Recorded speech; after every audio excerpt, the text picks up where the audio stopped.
Hello students, our first topic is fertilization. Fertilization is the fusion of sperm and ovum. Fertilization के process में क्या होगा? Sperm male gamete है जो and female gamete ovum, दोनों का फ्यूजन हो जाएगा, फ्यूज हो जाएंगे दोनों और सिंगल सेल प्रोड्यूस कर देंगे। वो जो सिंगल सेल प्रोड्यूस होगी वो क्या होगी? जाइगोट, जो डिप्लॉइड होगी। दोनों गैमेट्स हैप्लॉइड थे, फ्यूजन हुआ, न्यूक्लियाई उनके फ्यूज कर गए। अब जो सिंगल सेल बनी, सिंगल न्यूक्लियस बना, वो होगा डिप्लॉइड। फर्टिलाइजेशन से पहले क्या होगा? Insemination. Insemination is the release of semen into the vagina. तो इंसेमिनेशन के प्रोसेस में रिलीज हो जाएंगे स्पर्म्स वेजाइना के अंदर, देन वो मूव करेंगे कहाँ? अपवर्ड। वेजाइना से कहाँ आएंगे? सर्विक्स में, सर्विक्स से कहाँ जाएंगे स्विम करते हुए? यूटेरस में। यहाँ से फिर ओविडक्ट में, पहले इस्थमस वाले पार्ट में, फिर एम्पुला और इस्थमस के जंक्शन पे। तो फर्टिलाइजेशन कहाँ होता है? एम्पुला एंड इस्थमस की जंक्शन पे, जहाँ दोनों पार्ट्स जॉइन होते हैं, या एम्पुला में।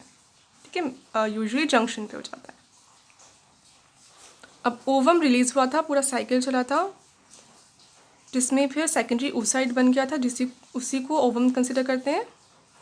रिलीज हो गया था, ओव्यूलेशन का प्रोसेस हो गया था, रिलीज होके वो कहाँ आ गया था? इन्फेंटिबुलम वाले पार्ट में। वहाँ से जाएगा वो मूव करता हुआ कहाँ पे? एम्पुलम में। एम्पुला के बाद एम्पुला और इस्थमस की जंक्शन पे। तो ओवम आ गया यहाँ से एंड स्पर्म्स आ गए। अब ये जंक्शन जो है यहाँ पे दोनों का क्या हो जाएगा? फ्यूजन, फर्टिलाइजेशन हो जाएगा। तो ओवम के साथ स्पर्म का फर्टिलाइजेशन हो जाएगा, जिससे क्या फॉर्म होगा? डिप्लॉइड जाइगोट फॉर्म होगा।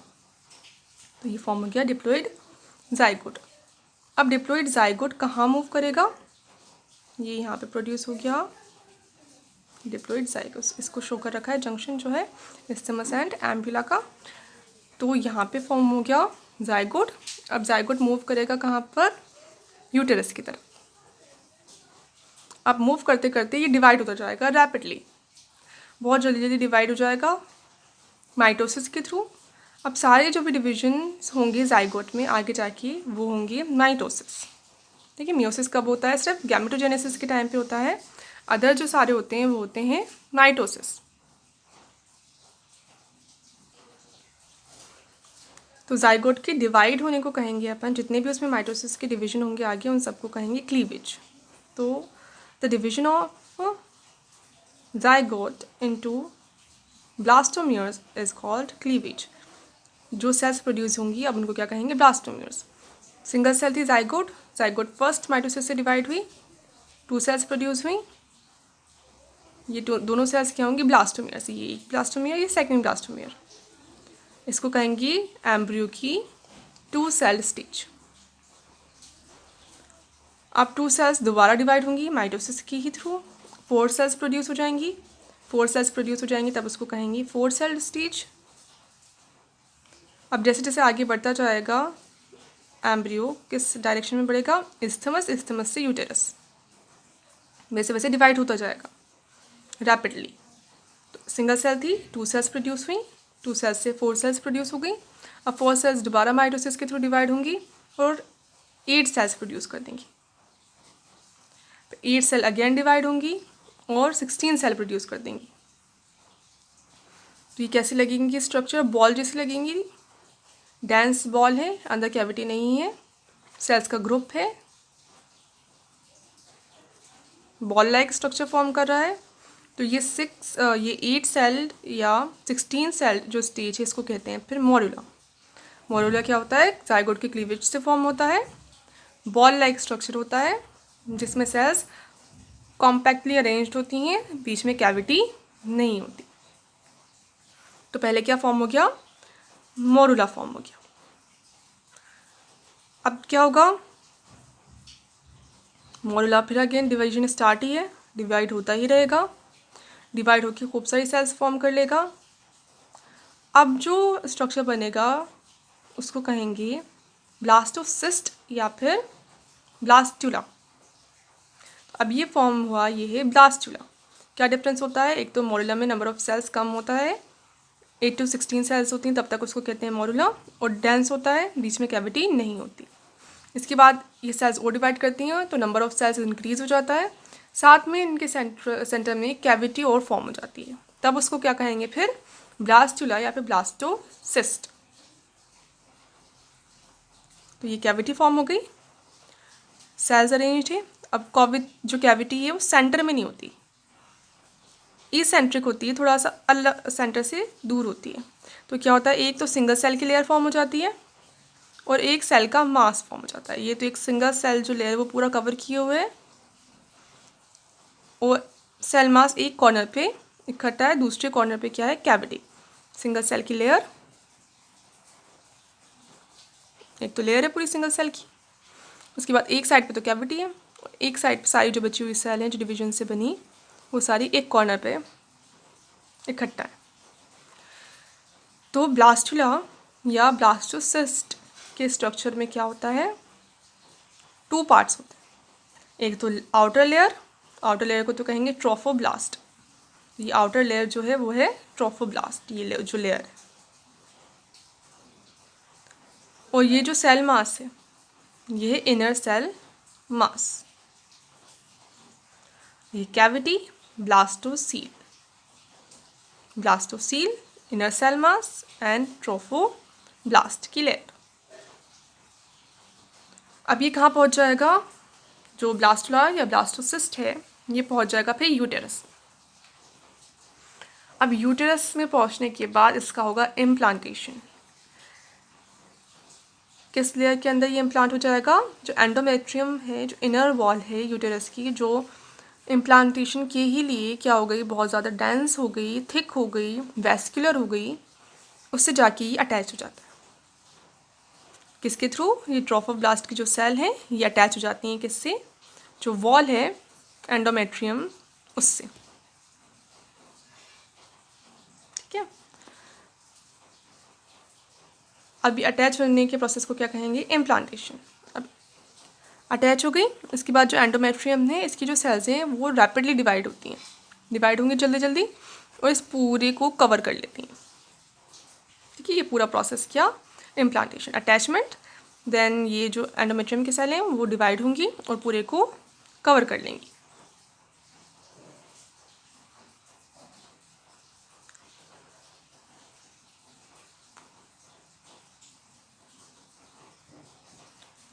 अब आगे होगा एम्ब्रियोनिक डेवलपमेंट। किस पीरियड में? प्रेगनेंसी के पीरियड में होगा एम्ब्रियोनिक डेवलपमेंट। अब एम्ब्रियो किससे डेवलप होगा? ये जो ट्रोफोब्लास्ट की लेयर है ये तो क्या बनाएगी? प्रोटेक्टिव कवरिंग, जो एम्ब्रियो को प्रोटेक्ट करके रखेगी। और ये जो इनर सेल मास है, ये इनर सेल मास क्या प्रोड्यूस करेगा? एम्ब्रियो, जो मेन एम्ब्रियो बनेगा, जो न्यू इंडिविजुअल फॉर्म होगा वो किससे फॉर्म होगा? ये जो इनर सेल मास है इसकी सेल से फॉर्म होगा। और ये जो ट्रोफोब्लास्ट की सेल है ये क्या करेंगे? इसकी प्रोटेक्शन के लिए कवरिंग्स फॉर्म कर देंगी। तो कौन सी कवरिंग फॉर्म करेंगी ये? इस कवरिंग को कहेंगे, जो बाद में डिवाइड होकर कवरिंग फॉर्म कर देंगी उसको कहेंगे कोरियन। ठीक है, ट्रोफोब्लास्ट की सेल इम्प्लांटेशन के बाद में एक मेम्ब्रेन फॉर्म कर देती हैं, एक कवरिंग या लेयर फॉर्म कर देती हैं अंदर जो एम्ब्रियो डेवलप होगा उसके प्रोटेक्शन के लिए, उसको कहते हैं कोरियन। ठीक है, अब अज्यूम अटैचमेंट हो गया यहाँ पर,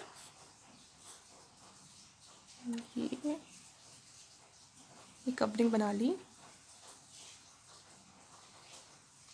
इनर सेल मास। अभी जो कवरिंग है कोरियन ये क्या करती है? फिंगर लाइक कवर्ड भी है ना एंडोमेट्रियम की सेल से।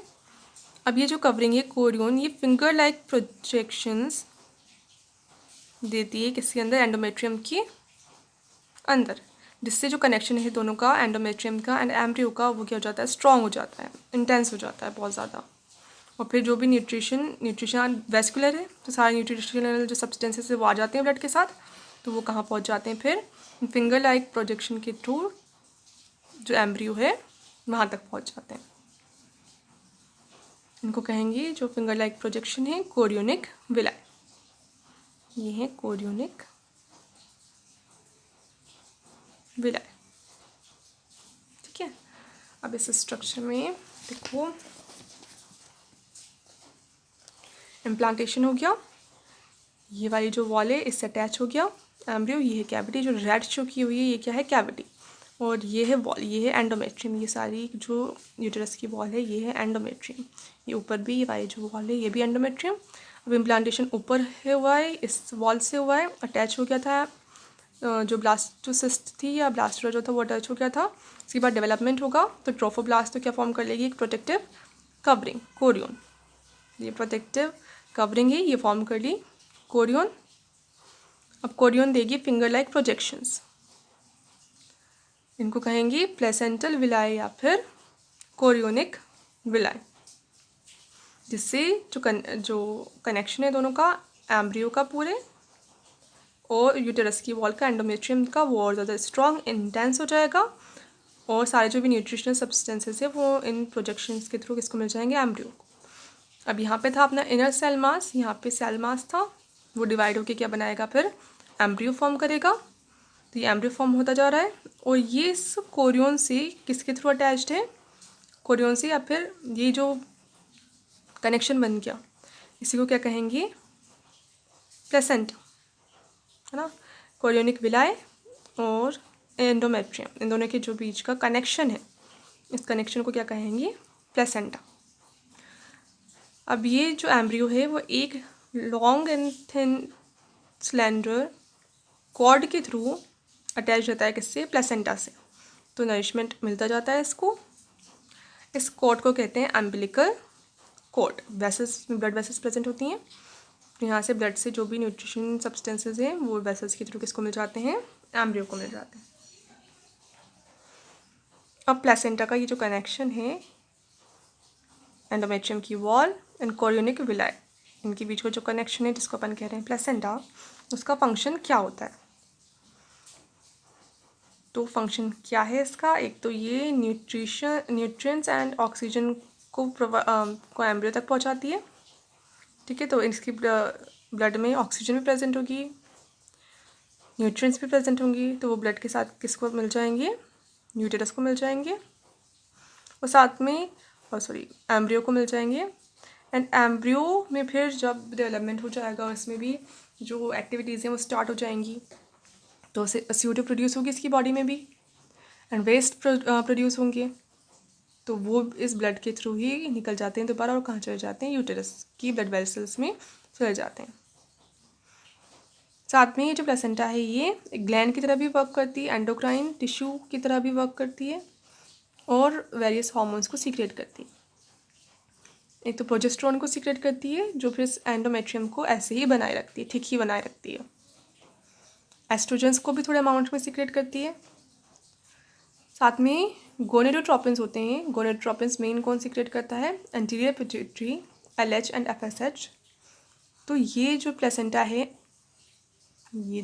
है ये भी क्या फॉर्म करेगी, कोरियोनिक गोनेडोट्रोपिन हॉर्मोन्स। तो गोनेडोट्रोपिन ही है, कौन सीक्रेट कर रही है, ये प्लेसेंटा सीक्रेट कर रही है, कोरियन का ये पार्ट है। तो इसको क्या कहेंगे, ह्यूमन कोरियोनिक गोनेडोट्रोपिन्स, जो कहाँ से सीक्रेट हो रहे हैं, इस प्लेसेंटा से सीक्रेट हो रहे हैं। और साथ में लैक्टोजन भी सीक्रेट करती हैं, ये भी हॉर्मोन्स हैं। तो प्लेसेंटा से जो लैक्टोजन सीक्रेट होते हैं उनको क्या कहते हैं, ह्यूमन प्लेसेंटल लैक्टोजन। तो ये हार्मोन सीक्रेशन का भी वर्क करती है प्लेसेंटा। अब जो ब्लास्टोसिस्ट है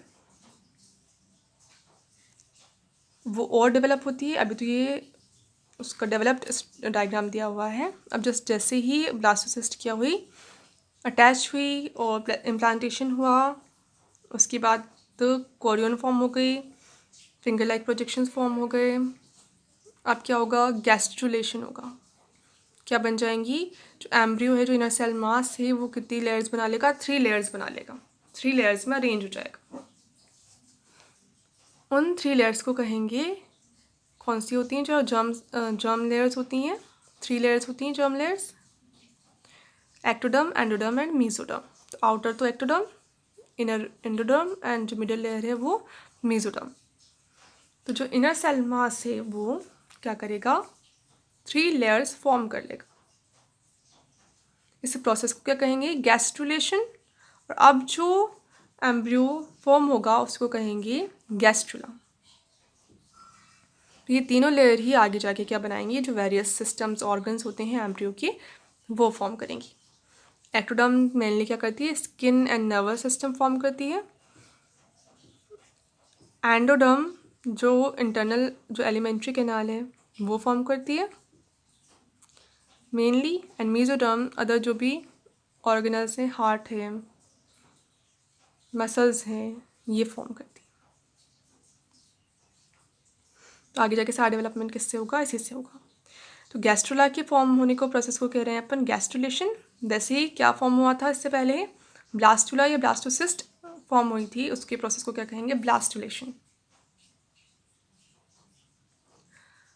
अब जो इनर सेल मास था, इनर सेल मास की की जो सेल्स होती हैं वो कैसी होती हैं, पोटेंट सेल्स होती हैं,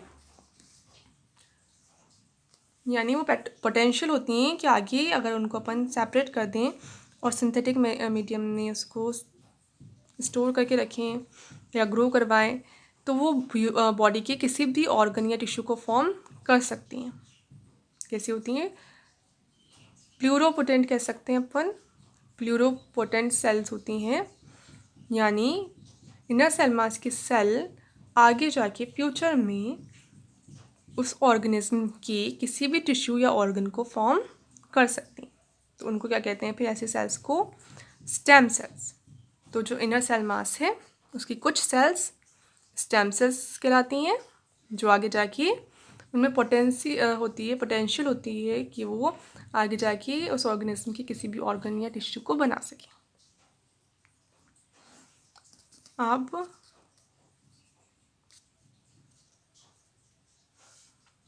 after 1 month of pregnancy the embryos heart is form. अब 1 month जब हो जाता है आफ्टर इम्प्लांटेशन, तब क्या फॉर्म हो जाता है, एम्ब्रियो का हार्ट फॉर्म हो जाता है। तब तक 2nd month के एंड तक क्या फॉर्म हो जाएगा, लिम्स एंड डिजिट्स फॉर्म हो जाती हैं। 3rd month के एंड तक क्या फॉर्म हो जाएंगे, जो ऑर्गन सिस्टम्स हैं, एस्कुलेटरी सिस्टम, सर्कुलेटरी सिस्टम एट्सेट्रा, वो सारे फॉर्म हो जाते हैं। 5th month की ड्यूरेशन में हेयर फॉर्म हो जाते हैं और फीटस मूवमेंट स्टार्ट हो जाती है। फीटस जो है मूव करना स्टार्ट कर देता है। एंड देन 6 months के बाद क्या होती है, उस पूरी बॉडी फाइन हेयर से कवर हो जाती है। आईलिड्स पहले दोनों जो आईलिड्स है, upper eyelid and lower eyelid, दोनों जुड़ी हुई रहती हैं एक दूसरे से, और 6 month के बाद वो सेपरेट हो जाती हैं। आईलैशेस भी फॉर्म हो जाती हैं और 9th month तक सारा जो डेवलपमेंट है वो कंप्लीट हो जाता है और इसके बाद जो चाइल्ड बर्थ है वो होगा। तो ये था पूरा प्रोसेस। क्या हुआ पूरे प्रोसेस में, फर्स्ट इंसेमिनेशन का प्रोसेस होगा, स्पर्म्स रिलीज हो जाएंगे वेजाइना में, वेजाइना से मूव करते हुए वो कहाँ आ जाएंगे, इस्थमस एम्पुलरी जंक्शन में, जंक्शन पर आ जाएंगे। ओव्यूलेशन हो जाएगा, ओवम रिलीज हो जाएगा, वो भी कहाँ आ जाएगा, इस्थमस एम्पुलरी जंक्शन पे। फ्यूज हो जाएंगे, फर्टिलाइजेशन हो जाएगा, जाइगोट फॉर्म हो जाएगा। कैसा होगा, डिप्लॉइड।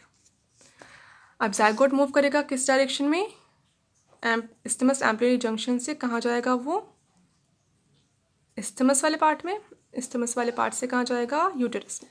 अब जैसे जैसे जाएगा वो वैसे वैसे क्या होता जाएगा, डिवाइड होता जाएगा। पहले जाइगोट था, एक ही सिंगल सेल थी, डिवाइड होकर कितनी सेल्स फॉर्म हो जाएंगी, 2 सेल्स फॉर्म हो जाएंगी, 2 cell stage, then 4 cells form हो जाएंगी, 4 cell stage, then 8 cells form हो जाएंगी, 8 सेल्स पीछे भी होंगी, बॉल लाइक स्ट्रक्चर होती है, 8 सेल, और फिर 16 सेल्स फॉर्म हो जाएंगी। इन दोनों को कहेंगे अपन मोरुला। डेंस होता है, कैविटी नहीं होती। मोरुला किस में चेंज हो जाएगा फिर, में कैविटी फॉर्म हो जाएगी, आउटर लेयर होगी सिंगल सेल की, वो होगी ट्रोफोब्लास्ट, और होगा एक साइड पे इनर सेल मास, ट्रोफोब्लास्ट ये इनर सेल मास, और ये कैविटी ब्लास्टोसील, इसको कहेंगे फिर अपन blastula. So the formation of blastula is called blastulation. तो अब जाके ये कहाँ तक पहुँच जाएगा, यूटेरस तक पहुँच जाएगा। अब यूटेरस में जाके क्या होगा फिर, इम्प्लांटेशन, ये ट्रोफोब्लास्ट अटैच हो जाएगी एंडोमेट्रियम से, और एंडोमेट्रियम की सेल डिवाइड होकर इसको कवर कर लेंगी। अब ट्रोफोब्लास्ट के जो सेल्स हैं आगे जाके क्या बनाएंगी, प्रोटेक्टिव कवरिंग, कोरियन, और इनर सेल जो मास है उसकी सेल्स आगे जाके बनाएंगी बॉडी की सारी सेल। अब ये सारी सेल्स बना रही हैं बॉडी की आगे जाके, तो इनमें पोटेंशियल होती हैं ये कि आगे जाके बॉडी की, अगर अपन सिंथेटिक मीडियम में भी रखें, इनको लेबोरेटरी में कंडीशंस में भी रखें, तभी ये आगे जाके बॉडी की कोई सी भी सेल को फॉर्म कर सकती हैं। इसलिए इनको क्या कहते हैं, स्टेम सेल्स।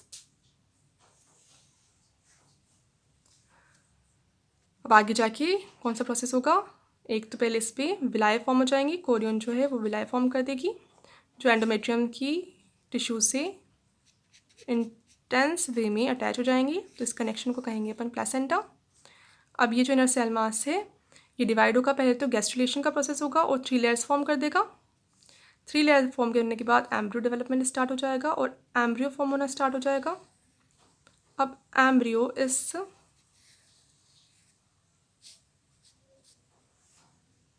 प्लेसेंटा से किसके, ये एम्ब्रियो, ये प्लेसेंटा से किसके थ्रू अटैच रहेगा, अम्बिलिकल कॉर्ड के थ्रू। प्लेसेंटा क्या वर्क करेगी, एक तो एक्सचेंज का काम करेगी, ऑक्सीजन एंड न्यूट्रिएंट्स को तो एम्ब्रियो को दे देगी, और एम्ब्रियो के जो कार्बन डाइऑक्साइड और वेस्ट हैं उसको मदर ब्लड में ट्रांसपोर्ट कर देगी। साथ में ग्लैंड या एंडोक्राइन टिश्यू की तरह वर्क करती है, तो हार्मोन सीक्रेट करेगी, कौन कौन से, oestrogen, progesterone, human chorionic gonadotropins and human placental lactogens. इसके बाद डेवलपमेंट हो जाएगा और आफ्टर 9 मंथ डिलीवरी हो जाएगी। ये है पूरा प्रोसेस।